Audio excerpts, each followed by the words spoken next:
शुक्र ग्रह शुक्र ग्रह का वातावरण खालिस्तान अम्ल के मोटे श्वेत एवं पतली पीले बादलों से बना। कोई आंसर देगा? आंसर पता है आपको? चैप्टर स्टार्ट होता है जहाँ पीएच पैमाना पढ़ते हैं ना अपन, पीएच पैमाने के महत्व में अपन एक ब्रैकेट बना हुआ है छोटा सा पीएच पैमाने में, उसमें लिखा हुआ है शुक्र ग्रह का वातावरण डैश डैश डैश अम्ल के द्वारा बना हुआ है।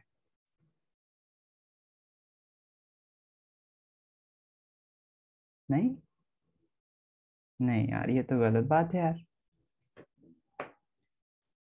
जहाँ हम पीएच पैमाना पढ़ते हैं, पीएच का महत्व आता है, तो सल्फ्यूरिक अम्ल H2SO4 सही आंसर है उसका। सल्फ्यूरिक अम्ल का बना हुआ है, इसलिए वहां पर जीवन संभव नहीं है। शुक्र ग्रह का वातावरण जो है वो सल्फ्यूरिक अम्ल का बना हुआ है। बेकिंग पाउडर बनाने में प्रयुक्त अवयव में एक अवयव सोडियम हाइड्रोजन कार्बोनेट है, दूसरा अवयव क्या होगा? तो आप देखोगे ये बेकिंग पाउडर है। बेकिंग पाउडर जो केक बनाने में यूज होता है, जब चैप्टर पढ़ाया था तो तब भी आपको बताया था कि बेकिंग पाउडर और बेकिंग सोडा दोनों में बहुत फर्क है। बेकिंग पाउडर के अंदर बेकिंग सोडा होता है, जिसको हम सोडियम हाइड्रोजन कार्बोनेट बोलते हैं, सोडियम बाइकार्बोनेट भी इसी को बोलते हैं, सोडियम हाइड्रोजन कार्बोनेट या बेकिंग सोडा बेकिंग पाउडर में होता है। इसके अलावा और क्या होता है? इसके अलावा जो होता है वो होता है टार्टरिक अम्ल। टार्टरिक अम्ल वही है जो इमली में पाया जाता है ना? तो टार्टरिक अम्ल और सोडियम हाइड्रोजन कार्बोनेट का मिक्सचर जो है वो बेकिंग पाउडर बनाता है, जिसका यूज हम करते हैं केक वगैरह बनाने में। तो बेकिंग पाउडर और बेकिंग सोडा दोनों में बहुत फर्क है। बेकिंग सोडा थोड़ा सा ज्यादा सोडा है तो जाहिर सी बात है क्षारीय होगा, थोड़ा सा पीएच मान इसका ज्यादा होता है। और बेकिंग पाउडर थोड़ा सा अम्ल और क्षार का मिक्सचर है, जैसा कि पता चल रहा है आपको, टार्टरिक अम्ल भी है उसमें, एक मंद अम्ल भी है और क्षारक भी है, तो उसकी रिएक्शन थोड़ी सी अलग होती है। इसलिए जब भी डिश वगैरह बनाओ और ध्यान से सुनो, बेकिंग पाउडर बोला है या बेकिंग सोडा, दोनों में क्योंकि बहुत फर्क है, आपकी डिश बहुत हद तक चेंज हो जाएगी। अगर आपसे बोला है बेकिंग पाउडर डालने को और आपने बेकिंग सोडा डाल दिया, तो शायद हो सकता हो कि आप बनाने जा रहे हो केक और बन जाए कुछ और। समझ सकते हो?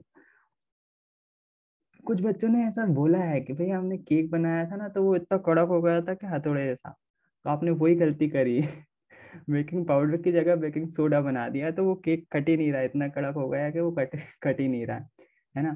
तो चांसेस हैं आपने बेकिंग पाउडर की जगह बेकिंग सोडा डाल दिया उसमें। तो दोनों ही केस हो सकते हैं। मुझे नहीं मालूम, मैं किचन का कोई वैसा वो शेफ नहीं हूँ कि ऐसा होगा या नहीं होगा। मैं तो एक ऐसा जोक बता रहा हूँ कि बेकिंग पाउडर और बेकिंग सोडा जो है वो अपने आप में अलग चीज़ है, उसका ध्यान रखा करो। अपच का उपचार करने के लिए निम्नलिखित में से कौन सी औषधि औषधि का यूज करते हैं? तो ये चैप्टर का ही क्वेश्चन है और हम इसको एंटा एसिड बोलते हैं। एंटा एसिड मतलब एंटे एसिड भी लिखा हुआ है कई जगह पर, तो बुक में एंटी एसिड है, जहाँ तक है एंटा एसिड भी हो सकता है। दोनों ही सही है। साइंस में इस ये जो मात्राओं की मिस्टेक है ना वो इग्नोर किया जाता है, बच्चे का कॉन्सेप्ट क्लियर होना चाहिए। एंटा एसिड मतलब कि उदाहरण के लिए इनू, इनू जो है वो प्रतिक्षारक है। इनू के साथ साथ हमारा मैग्नीशियम हाइड्रोक्साइड, और मेरे पास देखो अभी मेरे पेट दर्द के लिए डाइजीन रखी थी, आपने शायद देखी होगी इस टाइप की गोली। ये एंटी वो एंटा एसिड ही होता है। अगर आप इसको ध्यान से पढ़ पाओगे तो यहाँ पर लिखा हुआ है एंटा एसिड, एंटा एसिड लिखा हुआ है डाइजीन करके, अगर पढ़ पा रहे हो तो ये एंटा एसिड काय के लिए होती हैं? हमारे पेट के लिए होती हैं, जब हमारे अपच का उपचार करने, डाइजेशन बिगड़ जाता है, एसिड ज़्यादा हो जाता है, तो एंटा एसिड यूज़ किए जाते हैं उसका उपचार करने के लिए। टमाटर में कौन सा अम्ल उपस्थित होता है? तो मेरे ख्याल से सभी को पता है। अम, कोई बोलेगा इसका आंसर? ऑक्सैलिक अम्ल। बढ़िया, ऑक्जेलिक अम्ल है। इसके साथ साथ आपको ये भी पता होना चाहिए एसिटिक अम्ल सिरके में पाया जाता है, सिट्रिक अम्ल या साइट्रिक अम्ल नींबू में पाया जाता है और टार्ट्रिक अम्ल इमली में पाया जाता है। सोडियम कार्बोनेट एक क्षारीय लवण है क्योंकि ये निम्नलिखित का लवण होता है। सोडियम कार्बोनेट एक क्षारीय लवण है क्योंकि ये निम्नलिखित का लवण होता है। इसमें एक चीज छुपी हुई है, एक कॉन्सेप्ट आता है, लवणों का पीएच क्या होता है? जो हम लवण पढ़ते हैं ना, लवण का पीएच मान कितना होता है? देखो कितना कितना अच्छा क्वेश्चन है। अभी तक आपने पढ़ा है, कितने अच्छे से पढ़ा है।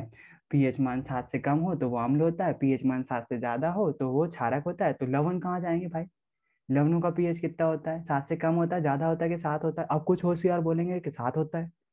फिर उदासीन क्या होता है? पानी उदासीन होता है। ये लवण है क्या? पानी लवण है?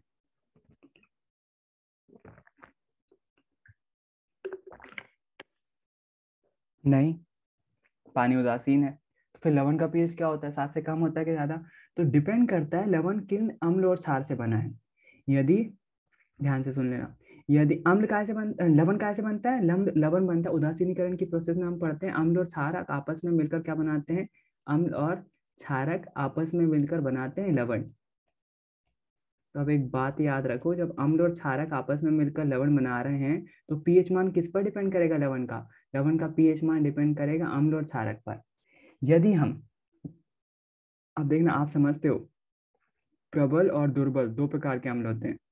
प्रबल का पीएच बहुत 1-2 के पास पास होगा, और दुर्बल अम्ल का पीएच जो है वो 7 के आसपास होगा, 5-6 के आसपास होगा। उसी प्रकार से क्षारक भी, अगर दुर्बल क्षारक है, कमजोर क्षारक है, तो उसका पीएच 7 के आसपास होगा, और अगर प्रबल क्षारक है तो वो 14 के आसपास जाएगा, 13-14 जाएगा। तो अब होता क्या है, जब दुर्बल अम्ल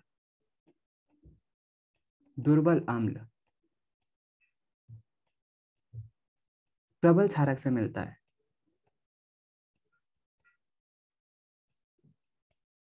तो अब जाहिर सी बात है, प्रबल क्षारक है, क्षारक का पीएच कितना होता है? 7 से ज्यादा। तो जो लवण बनेगा ना, उसका भी पीएच कितना होगा? 7 से ज्यादा। और अगर इसका उल्टा है, अम्ल प्रबल है, अम्ल प्रबल है और दुर्बल क्षारक है,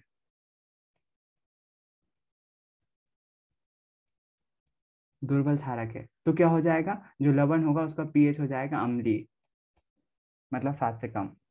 अब यहाँ पर क्वेश्चन बोल रहे हैं सोडियम कार्बोनेट एक क्षारीय लवण है।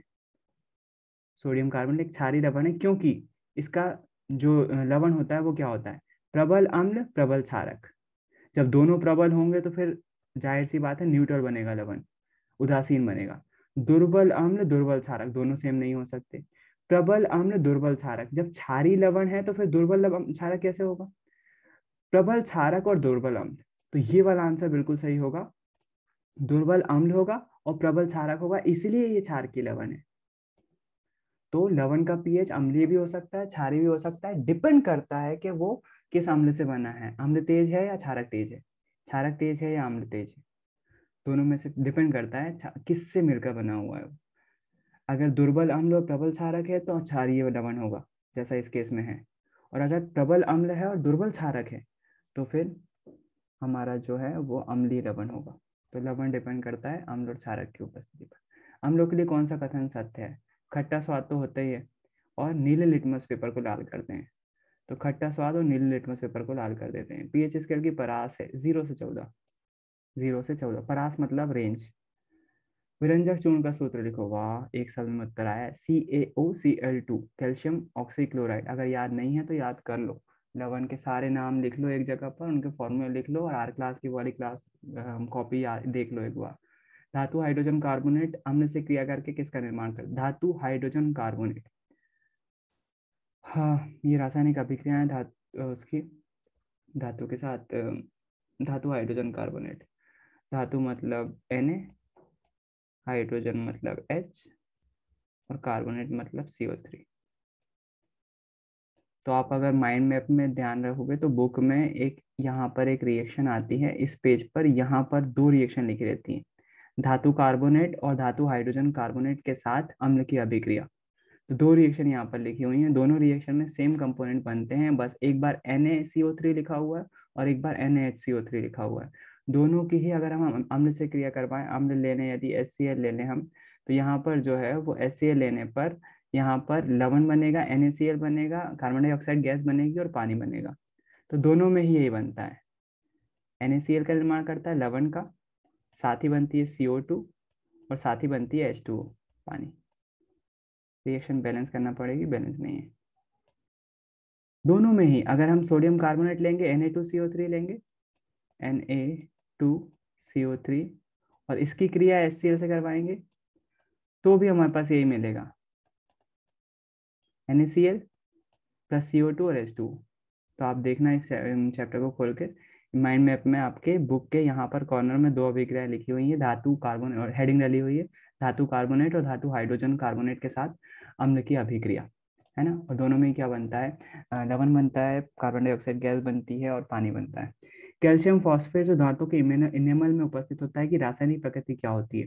कैल्शियम फॉस्फेट फॉस्फेट है, जाहिर सी बात है। कैल्शियम फॉस्फेट जो हमारे दांत पीले हो जाते हैं ना, ये कैल्शियम फॉस्फेट की परत हटने के कारण से, जैसे हम इनेमल की परत बोलते हैं, वो हटने के कारण से दांत पीले हो जाते हैं, अंदर की दांत दिखने लगते हैं। उसका मतलब ये नहीं है कि आप ब्रश नहीं करते। बाहर की परत कई कारणों से हो सकता है, आपके हो सकता है घर का पानी अम्लीय हो। अब इसमें से इसका मतलब ये नहीं कि आप ब्रश करना बंद कर दो दांत पीले हो जाएं तो बोलो कि भैया ने तो बोला है कि दांत पीले ब्रश करने से नहीं होते, ऐसा नहीं है। वो भी रीजन है, दांतों की सफाई रखना चाहिए। लेकिन दांतों के पीले होने के कारण इनेमल का हटना, इनेमल जो है वो कैल्शियम फॉस्फेट की परत होती है, दांतों पे जमी रहती है। और इसकी प्रकृति जो है वो क्षारीकीय होती है, क्षारकीय बोलते हैं। हमारे दांतों की प्रकृति, जो इनेमल की प्रकृति, वो क्षारकीय है। मतलब यदि हम ज्यादा एसिड खाएंगे, मुंह में ज्यादा एसिड बनेगा तो वो इनेमल की परत हो जाएगी। सेम केस इसीलिए बोला जाता है आपको रात में ब्रश करके सोने दो। आप अगर खाना खाओगे और मोस्टली हमारे इंडियन डाइट में जितना खाना होता है ना, ज्यादातर अम्लीय होता है, ज्यादातर। खट्टी चीजें हमें बहुत पसंद है, तो वो अम्लीयता अगर खाना जो है वो रात में फंस जाता है और अम्लीयता बनी रहती है मुंह की, तो चांसेस है एनिमल हट जाएगा और हमें सेंसिटिविटी हो जाएगी, है ना। अगला है अम्ल और क्षार के मध्य होने वाली अभिक्रिया क्या कहलाती है। उदासीनीकरण की अभिक्रिया। आपको आती है, लिखना आती नहीं है तो सीखो, जरूरी है। रंग में परिवर्तन के द्वारा सूचक हमें बताने, कोई पदार्थ अम्ल या क्षारक, कुछ ऐसे भी पदार्थ है जिनकी गंध के क्षार के माध्यम में भिन्न हो जाती है। ऐसे पदार्थों को क्या बोलते हैं, गंधीय सूचक। प्याज एक गंधीय सूचक है, लौंग का तेल एक गंधीय सूचक है, और हमारा जो केक में वो डलता है ना वेनिला एसेंस, तो वो भी एक गंधीय सूचक है। व्यंजक चूर्ण के निर्माण में कौन से पदार्थ उपयोग होते, इसी पे आप बच्चों ने ये वाला जो रंग रंग में परिवर्तन के लिए प्राकृतिक सूचक लाल पत्ता गोभी, आपको याद रहना चाहिए। व्यंजक चूर्ण, बहुत मूर्खता होगी अगर लाल पत्ता गोभी से जुड़ा हुआ क्वेश्चन आता है एग्जाम में और आपको पता ना हो। विरंजक चूर्ण के निर्माण में कौन से पदार्थों का उपयोग होता है, तो CaOCl2 यानी कि बुझा हुआ चूना डालते हैं और नीचे से क्लोरीन गैस प्रोवाइड कर देते हैं। हासन क्लेवर यंत्र में बनता है विरंजक चूर्ण, CaOCl2 बनता है। अगर नाम याद है CaO, तो उसमें याद रखना चाहिए आपको, जो है बुझा हुआ चूना, CaOH का होल ट्वाइस ऊपर से डालते हैं, नीचे से Cl2 गैस प्रोवाइड कर देते हैं, हमें CaCl2 मिल जाता है, CaOCl2 मिल जाता है, जिसको हम विरंजक चूर्ण बोलते हैं। मिल्क ऑफ मैग्नीशिया क्या है, मिल्क ऑफ मैग्नीशिया शॉर्ट में MOM भी बोलते हैं, और मिल्क ऑफ मैग्नीशिया एक एंटा एसिड दवाई है जिसका उपयोग अपच को दूर करने के लिए किया जाता है, या फिर एसिडिटी को दूर करने के लिए किया जाता है। एसिडिटी बोलते हैं ना हम जिसको, एसिडिटी हो रही मतलब एसिड ज्यादा बन रहा है पेट में, तो उसको उदासीन करने के लिए एंटा एसिड दवाई खाना पड़ती है, जो कि मिल्क ऑफ मैग्नीशिया है। मिल्क ऑफ मैग्नीशिया का रासायनिक नाम है MgOH का होल ट्वाइस, इसको बोलते हैं magnesium hydroxide, magnesium hydroxide MgOH का whole twice, milk of magnesia. तो यदि आपके घर में, जैसे मैंने अभी डाइजिन दिखाई ना गोली आपको, वैसे ही कलर की, अगर उस कलर की पिंक कलर की लिक्विड रखी हुई है घर में, अगर कोई बंदा होगा ना, अगर एसिडिटी से परेशान होता होगा कभी कभी, बहुत सारे घरों में मिल जाती है डाइजिन की लिक्विड आती है, शीशी आती है, पिंक कलर की रहती है ज्यादातर, तो वो ज्यादातर मिल्क ऑफ मैग्नीशिया रहता है, मैग्नीशियम हाइड्रोक्साइड रहता है, इसी को हम मिल्क ऑफ मैग्नीशिया बोलते हैं। तो एसिड से बचने के लिए रहती है, बहुत सारे घरों में दिख जाएगी। अगर आपको यहाँ पर दिखाना है तो अपन नेट का यूज़ करके अभी दिखा देते हैं आपको, उसमें क्या है। ये शूज़ फेसबुक पे आए थे मेरे सामने। हाँ,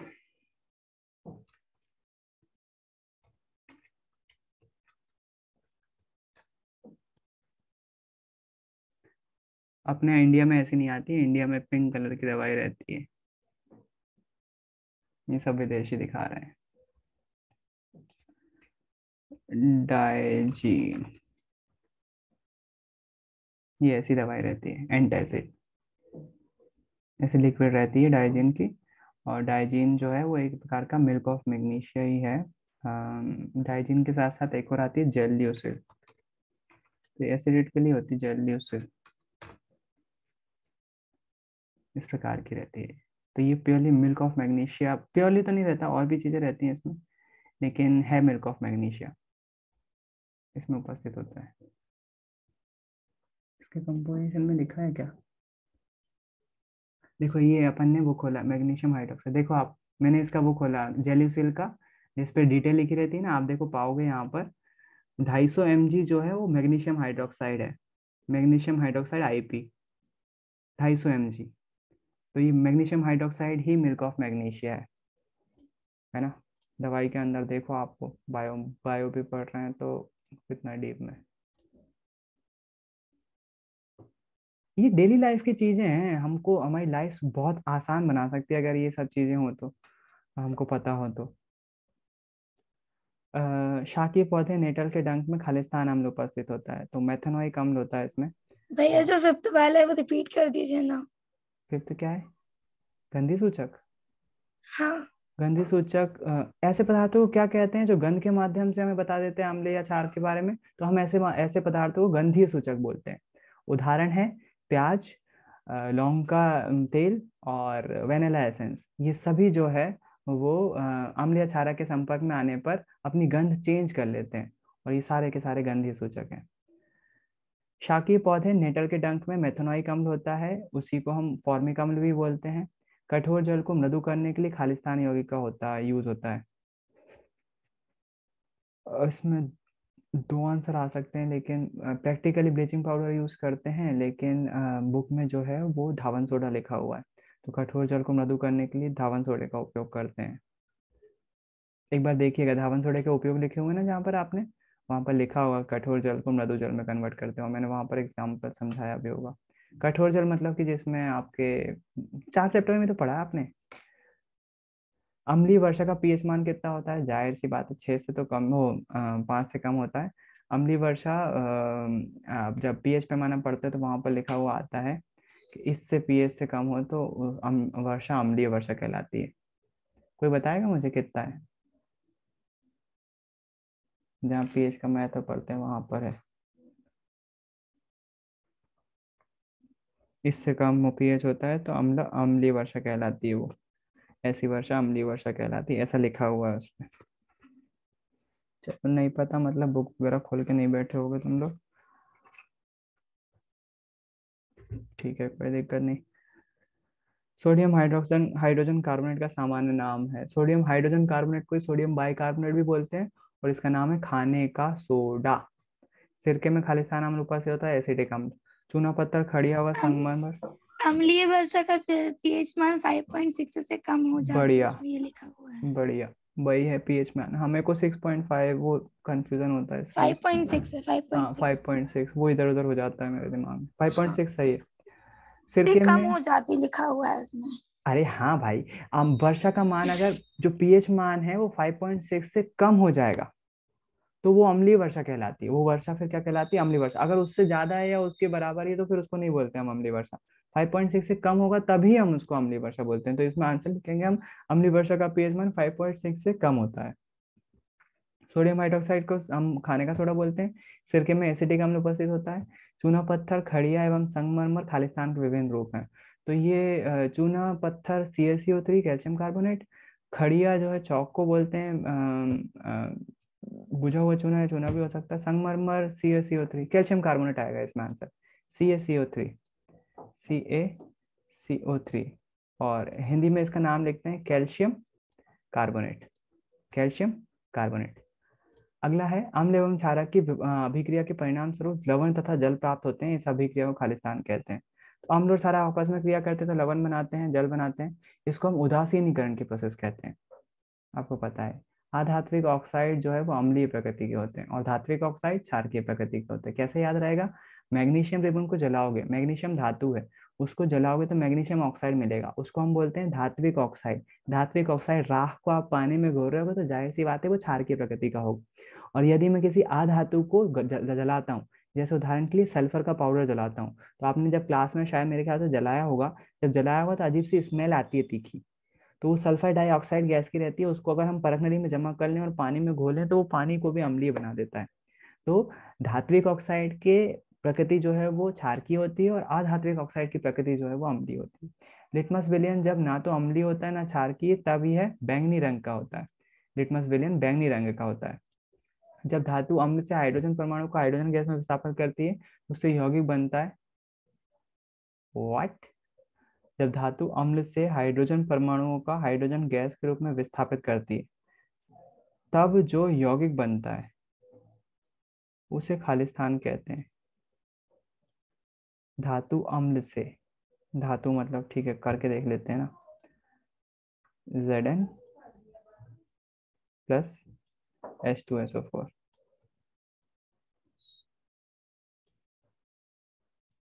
धातु अम्ल से क्रिया करती है तो धातु सल्फेट ZnSO4, इसको हम अम्ल बोलते हैं और लवण बोलते हैं सॉरी, और हाइड्रोजन गैस निकालती है। तो बोल रहे हैं जब धातु अम्ल से क्रिया करती है तो हाइड्रोजन गैस विस्थापित करती है, कर दिया, तब जो यौगिक बनता है उसे क्या कहते हैं? यौगिक तो यार इसमें सल्फेट बना है, उसमें क्लोराइड बन जाएगा, लवण रहेगा, यौगिक लवण ही कहलाएगा। यार लवण ही होना चाहिए, मुझे डाउट है इस क्वेश्चन में। स्क्रीनशॉट ले लो।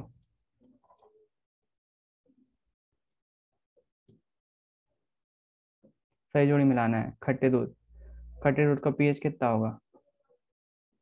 जाहिर सी बात है 7 से कम। चींटी के डंक में कौन सा अम्ल होता है? मेथनोइक अम्ल। नींबू के रस के पीएच मान 7 से कम, ये भी 7 से कम, दही का भी 7 से कम। दही में लैक्टिक अम्ल आ जाएगा यार। हाँ, दही में लैक्टिक अम्ल होता है। दूध से जुड़े हुए सभी चीजों में लैक्टिक अम्ल पाया जाता है। सामने का सामने दिया हुआ आंसर। चींटी के रंग मेथनोइक अम्ल, नींबू के रस का मान 7 से कम, सोडियम हाइड्रोक्साइड का विलयन 7 से अधिक, क्षारक जो जल में घुलनशील होते हैं। दीर्घ उत्तरी क्वेश्चन। कौन सी गैस निकलती है? उदाहरण से लिखिए। इस उपस्थिति की जांच कैसे करेंगे? तो प्रैक्टिकल आ गया, हाइड्रोजन गैस का आपको पता है कैसे करना है। अम्ल का जलीय विलयन विद्युत का चलन करता है, क्यों? क्योंकि अम्ल जो है वो उसमें हाइड्रोजन आयन होते हैं और वो जब पानी में आते हैं तब ही वो गति कर सकते हैं, इसलिए अम्ल का विलयन। प्लास्टर ऑफ पेरिस किसे कहते हैं? आपको पता होना चाहिए, फेमस क्वेश्चन है। सावन सोडा, बेकिंग सोडा, पता है।